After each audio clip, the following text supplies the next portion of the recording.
اسی حوالے سے اب ہم شامل گفتگو کریں گے بریگیڈیئر ریٹائرڈ حارث نواز صاحب ہمارے ساتھ موجود ہیں۔ بریگیڈیئر ریٹائرڈ صاحب، بیانات کا آنا، ریاکشنز کا آنا جاری تھا 9 مئی کے واقعات پہ، لیکن اب کور کمانڈرز جیسی اہم فورم پہ اس چیز کا ڈسکشن ہونا بہت سگنیفیکنٹ ہے۔ بالکل، اور سب سے زیادہ جو اس پہ زور دیا گیا وہ یہ ہے کہ جس طریقے سے شہداء کی بے حرمتی کی گئی ہے، آئی تھنک یہ ٹاپ پرائرٹی انہوں نے دی ہے کہ یہ جو شہداء تھے، خاص طور پہ ایم عالم جو 65 وار کے ہیرو تھے، اس کے بعد کیپٹن کرنل شیر، ان کے مزار کو جو نقصان پہنچایا گیا، جی ایچ کیو پہ جا کے اٹیک کیا گیا، اور وہ کیپٹن کرنل شیر جس کی انڈین کور کمانڈر نے تعریف کی اور چٹ ڈال دی کہ یہ اتنا جوان مرد اور جذبہ ایمانی سے بھرا ہوا تھا، اس نے ہمارے اتنا نقصان کیا ہے، ڈسپائٹ دا فیکٹ وہ اتنا لڑ کے لوگوں کو ہمارے نقصان بھی، بٹ ہم قائل ہیں کہ اس کی بہادری پر انہوں نے اس کے لیے ریکمینڈ کیا، یہ اس کے لیے بہت امپورٹنٹ تھا۔ اور ساتھ ہی ساتھ بہت زیادہ ناراضگی کے جس طریقے سے انہوں نے وہاں پر ایکشن کیا ہے، جو نقصان پہنچایا ہے کور کمانڈر کے گھر کے اوپر، پھر جی ایچ کیو کے اوپر، وہ اس کے برباد کی گئی، اور رینک اینڈ فائل میں بہت تکلیف ہے ان کو۔ یہ خاص طور پہ سب کور کمانڈر نے ایک پلس رپورٹ دی ہے جی کہ سب کو بہت تکلیف ہے کہ جس طریقے سے کیا اس سے ٹروپ کے morale کو کتنا فرق پڑتا ہے، اس پہ شہداء کی فیملیز کو کیا اثر ہوتا ہے، جو پہاڑوں کے اوپر بیٹھے ہیں ہمارے نوجوان سیاچن پہ یا کشمیر پہ یا ویسٹرن بارڈر پہ یا انٹرنل سیکورٹی پہ جو اس وقت لڑائی کر رہے ہیں اینٹی ٹیررزم کے خلاف، ان کو کتنی تکلیف ہوتی ہے جب وہ دیکھتے ہیں کہ جی ہمارے شہداء کے خلاف، غازیوں کے خلاف ایسی باتیں کی جا رہی ہیں۔ اور پھر انہوں نے اس کے اوپر یہ کہا کہ ہم اس پہ کوئی کمپرومائز نہیں کریں گے، ہم نے بہت ریسٹرین شو کیا ہے، ہم نے پروفیشنل طریقے سے، وی نیور وانٹڈ کہ ہمارے جو عوام کا اور آرمی کا کلیش ہو، جو کہ ایک بہت بڑا نیریٹو تھا اس پارٹی کا بھی، اور اس کے انشال لگے جو دلال سے ان کی بات تھی، لیکن ہم نے بہت تمام طریقے سے سی سی ٹی وی سے ہم نے تمام ایگزیکیوٹرز جو اس پہ تھے، پلانرز تھے، اس میں جو انسٹیگیٹ کر رہے تھے، سب کو ہم نے دیکھ لیا، ہمیں معلوم ہے ان کے خلاف بڑا سخت قانونی کارروائی ہوگی، ایون پاکستان آرمی ایکٹ اور پاکستان سیکرٹ ایکٹ کے تحت بھی کارروائی کی جائے گی۔ یہ بہت زیادہ اس پہ زور دیا گیا، اور پھر جس طریقے سے یہ آپریشن کیا گیا، جو ایک تفریق ڈالنے کی کوشش کی کہ فوج اور عوام کو لڑا دو، فوج کو کمزور کرو، اور خدا نہ خواستہ پاکستان کی حکومت کو اور پاکستان کو نقصان پہنچایا جائے۔ فوج مضبوط فوج، لڑاکا فوج فیڈریشن آف پاکستان کی ضامن ہے، the more strong force, the more strong federation of Pakistan, اس کے اوپر بہت زیادہ زور دیا گیا ہے۔ اس سے پہلے ظاہر ہے کہ انہوں نے بہت زیادہ تعریفیں کی کہ کتنے آپریشنز ہوئے ہیں، کس طریقے سے ہمارے جوان وہ لڑائی کر رہے ہیں، اور اس کے اندر ہم نے کتنی کامیابیاں ہو رہی ہیں، ہم نے ٹیررزم پہ کافی کنٹرول بھی کر لیا ہے، لیکن یہ ڈسٹریکشنز نہیں ہونی چاہیے، یہ بہت خطرناک ہے۔ جیسے ایک پارٹی نے شرنگیزی کی ہے، جتھوں میں لا کے نقصان پہنچائے، یہ نہیں ہونے چاہیے۔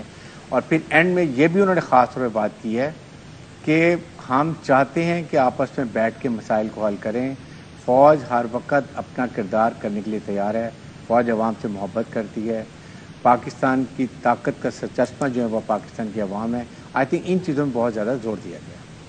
اچھا بریگیڈیئر صاحب، اس میں تو کوئی شک نہیں ہے کہ جو پاکستانی عوام ہے وہ پاک فوج کے ساتھ ہے، اور گزشتہ روز جو ریلیاں نکالے گئیں پاک فوج کے حق میں وہ اس بات کا ثبوت ہیں۔ یہ بتائے گا وہ شرپسند عناصر جو 9 مئی کے واقعات میں ملوث تھے، کیا قوانین ہیں، کن قوانین کے تحت انہیں سزائیں دی جا سکتی؟ دیکھیں، ان کے خلاف جو سول قوانین بھی ہیں، اور جنہوں نے پاکستان کی فوج کو ڈیوائڈ کرنے کے لیے نیشنل سیکورٹی کو تھریٹ کیا ہے، they come under Pakistan army act اور پاکستان سیکرٹ ایکٹ کے تحت بھی۔ اور سیکنڈ، واقعی بڑی مجھے خوشی ہے کہ پاکستانی عوام بہت تعداد میں خود، جس میں جرنلسٹ بھی ہیں، عام اسٹوڈنٹس بھی ہیں، اور بزنس کمیونٹی بھی ہے، سیاستدان بھی ہیں، سب نکلے ہیں اظہار یکجہتی کے لیے کہ ہم اپنے مسلح افواج کے ساتھ کھڑے ہیں۔ دیکھیں، یاد رکھیں، you fight as a nation, جس میں فوج کو عوام کی ہر وقت طاقت کی ضرورت ہوتی ہے، اور یہی دشمن کا نیریٹو ہے۔ انہوں نے یہ دیکھ لیا کیونکہ پاکستان کی مسلح افواج نے بہت پروفیشنل طریقے سے پاکستان کی دہشت گردی ختم کر دی تھی، اینڈ ناؤ دے ریئلائز کہ the only way to weaken Pakistan اس کے پاکستان کے عوام و فوج میں درار ڈال دو، ان کا اعتماد ختم کر دو، اور پھر فوج کو کمزور کریں۔ انشاءاللہ جو پاکستان کی مسلح افواج عوام اس نیریٹو کو ڈیفیٹ کریں گے، اور اس کے لیے ہر وقت تیاری رہنی چاہیے۔ لیکن ساتھ ہی ساتھ کوئی اب کمپرومائز نہیں ہوگا. چیف آرمی اسٹاف نے پشاور میں بڑا کلیئر بتا دیا تھا آفیسر کو ایڈریس کرتے ہوئے کہ اب ہم نے ریڈ لائن لگا لی ہے, ہم نے بہت عمل کا مظاہرہ کر لیا, بٹ نو مور ٹالرنس. اور یہ بہت ہی افسوسناک بات ہے. آئی وڈ سے یہاں پر حکومت فیڈرل گورنمنٹ کو بھی اور پنجاب حکومت کو بھی دیکھنے کی ضرورت ہے کہ کیا انہوں نے کہیں پر کمزوری دکھائی, اگر دکھائی تو کون ذمہ دار ہے, وہ بھی ان کو ساتھ اس کو دیکھنے کی ضرورت ہے.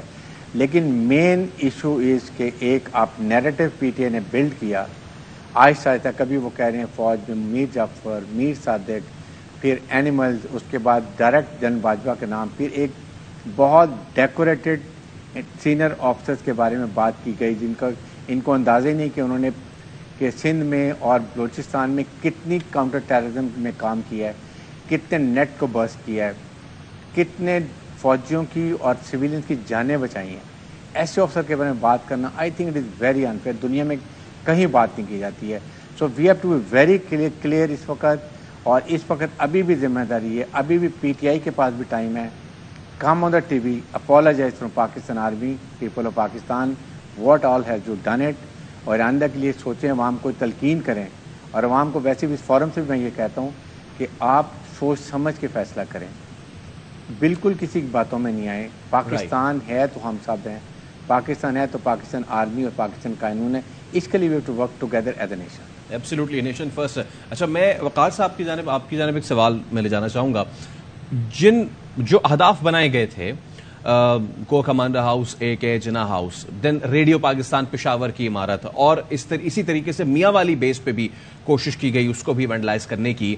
وقار صاحب, اس کے پیچھے کیا مائنڈ سیٹ نظر آتا ہے؟ خاص طور پہ میں نتھی کروں گا اس سوال کو ایک اور سوال سے کہ جو 2 سے 3 لوگ پکڑے بھی گئے وہ پاکستانی بھی نہیں تھے, دیور افغان نیشنلز, ان کو بھی لے آیا گیا تھا چیزوں کو خراب کرنے کے لیے. جی, آئی تھنک جس طریقے سے بڑے حارث بھی ذکر کر رہے تھے اور میں نے تھوڑا بیک گراؤنڈ بتایا کہ آپ جو ہے 7-8 مہینے سے ایک نیریٹو شیپ کر رہے ہیں اور اس میں آپ ڈیمونائز کر رہے ہیں ایک انسٹیٹیوشن کو, آپ کے ڈیفینڈرز کو, اور گریجولی جو ہے نا چیزوں کو ایک نیگیٹو ریل میں لے جا رہے ہیں. اہداف کا بڑا کلیئر ہے.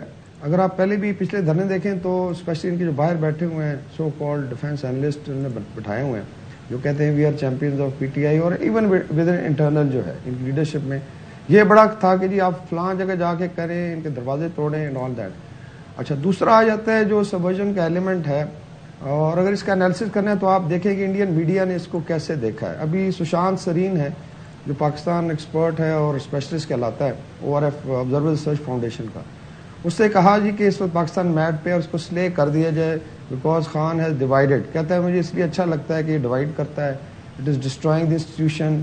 یہ پاکستان آرمی وہ کہتے ہیں کہ سینٹر آف گریوٹی اس نے ہولڈ کر کے, آل دو ہمارے چیف انہوں نے بڑا کلیئرلی کہا کہ اٹس پیپل آف پاکستان جہاں سے آپ اسٹرینتھ ڈرا کرتے ہیں, بٹ دا اینیمی تھنکس کہ it's Pakistan army and defence forces. اگر آپ ان کو انڈرمائن کر لیتے ہیں تو پاکستان کا خدا نخواستہ شیرازہ بکر سکتا. تو جب آپ اسالٹ کریں گے لیٹس سے پاکستان آرمی پہ اور ان کی انسٹیٹیوشنز پہ اور انڈرمائن کریں گے تو صاف ظاہر ہے you trying to attack the centre of gravity جو اینیمی سمجھ رہا ہے, اینڈ از ویری ہیپی. تو بلکہ شرم کی بات ہے کل پھر جا کے ان کے کچھ آئی تھنک سینئر لیڈرشپ دوبارہ انڈین میڈیا پہ بیٹھ کے یہ اس طرح کی باتیں کر رہے تھے. Very very unfortunate. تو آداب بڑے کلیئر تھے. It was basically to divide the rank and file, undermine the army in the eyes of the nation and entire world کہ جی یہ ایک نیوکلیئر let's say پاور ہے اور nuclear army, look at them کہ یہ defend نہیں کر سکتے اپنے انسٹالیشنز کو, اپنے ہاؤسز کو اور اپنے مونومنٹس کو. تو یہ بڑا آئی تھنک بڑی کلیئر کلیور اسٹریٹجی تھی. اینڈ انفارچونیٹلی بڑا آئی وڈ سے بنائن طریقے سے بھی یہ ڈال موڈ میں یا ڈینائل موڈ میں چلے گئے ہیں کہ نہیں جی ہم تو تھے ہی نہیں, ہم ڈیزائر نہیں کرتے تھے. اور مطلب آپ نے 5-6 ہزار بندہ جو ہے حل کیا کور کمانڈر کے ہاؤس پہ, جس کے اندر ان کی سینئر لیڈرشپ باہر گئی ہوئی تھی. بعد میں ویڈیو چلا رہے ہیں جی کہ نہیں وہ اس طرح تو نہیں تھا. یو نو اٹ کہ جب آپ موب کو چارج کر کے جائیں گے جس کو 7 مہینے سے آپ بلڈ اپ کر رہے ہیں ان کا مائنڈ, اور جس طریقے سے you want it to happen تو وہ وہی کرے گا, موب پھر کنٹرول نہیں ہوتا. اسی طریقے سے جو باقی ٹارگیٹس ہیں آپ بتائیں کہ اگر ہمارے شہداء کے مونومنٹس ہیں جس میں ایئر فورس کے, آرمی کے نشان حیدر ہیں, ستارہ جرت ہیں, اور اس پہ آپ پتھر یا جوتے برسا رہے ہیں, تو کس کو آپ خوش کر رہے ہیں؟ I feel کہ still we have to look at the external connections. کیا اس میں جو ہوسٹل ایجنسیز ہیں وہ شامل تھیں؟ How come the Afghans landed up here? ان کو کس نے پیسہ دیا اور یہ پہلے بھی جب دھرنے ہوئے ہیں تو کئی دفعہ ان کی لیڈرشپ کوئی کالز پکڑی گئی تھیں لائک کہ جی اتنے اتنے بندے اسلحہ بردار ہم, اور بیچ میں پھر ڈسمشن پھیلا رہے تھے جی کہ اتنا لاکھوں اسلحہ جو ہے وہ خرید لیا گیا ہے اور ہم شاید رینسیک کر رہے ہیں پشاور کنٹونمنٹ کو. So look at the way basically they were doing it. اور آئی ایم شیور یہ اینگل ضرور دیکھا جائے گا کہ what was the connection with the hostile agency, کیوں باہر سوشل میڈیا سے کالز دی گئیں ٹارگیٹس کے بارے میں, اور یہ کون لوگ ہیں جو کال کرتے ہیں, اور somehow they are actually poisoning the mind of the youth also. تو یہ سارا آئی تھنک جائزہ لیا جائے گا اور آئی ایم شیور کچھ نہ کچھ کنیکشن نکلیں گے. کیا پاکستان جو اس وقت انڈیپینڈنٹ پالیسی لے رہا ہے اس کے اگینسٹ تھا, کیا جو بھی ریجن میں چینجز آ رہی ہیں جو کچھ طاقتوں کو لیٹ سے سوٹ نہیں کر رہی, کیا اس پہ جو ہے اٹیک تھا, جو ہے اس ریجن میں ابھی پیس آ رہا ہے اور پاکستان ڈیولپ کر رہا ہے. ابھی چیف ہمارے گئے ہوئے تھے چائنا میں, ادھر سے واپس آئے اور آتے ہی جو ہے آپ یہ کام شروع کر دیتے ہیں, اور there are definitely sources from middle east, Iran سے ایک بڑا اچھا ماحول بن رہا ہے. تو اس ٹائم پہ پاکستان کو کیوں ٹارگیٹ کیا گیا, بنائیں طریقے سے آپ اپنی پاپولیرٹی کا فائدہ اٹھا کے اگر یہ کرتے ہیں تو آئی تھنک اس کا بڑا ڈیٹیل میں انالیسس ہونا چاہیے. اور ان کی جو آئی ایم شیور جب آپس میں بات چیت اور جب انویسٹیگیشن ہوگی تو بے شمار چیزیں نکلیں گی کہ کس طریقے سے یوتھ کو استعمال کیا گیا اور اس کے اندر ان کے ہینس ڈیزائنز تھے. یہ اتنی آسان چیز نہیں ہے جس طریقے سے I think P T I project کرنے کی کوشش کر رہی ہے. یہ کوئی نہیں جی یہ تو ہو جاتا ہے تو پھر اس طریقے سے, اور I am sure media and people of Pakistan know it کہ یہ کیا ہوا ہے.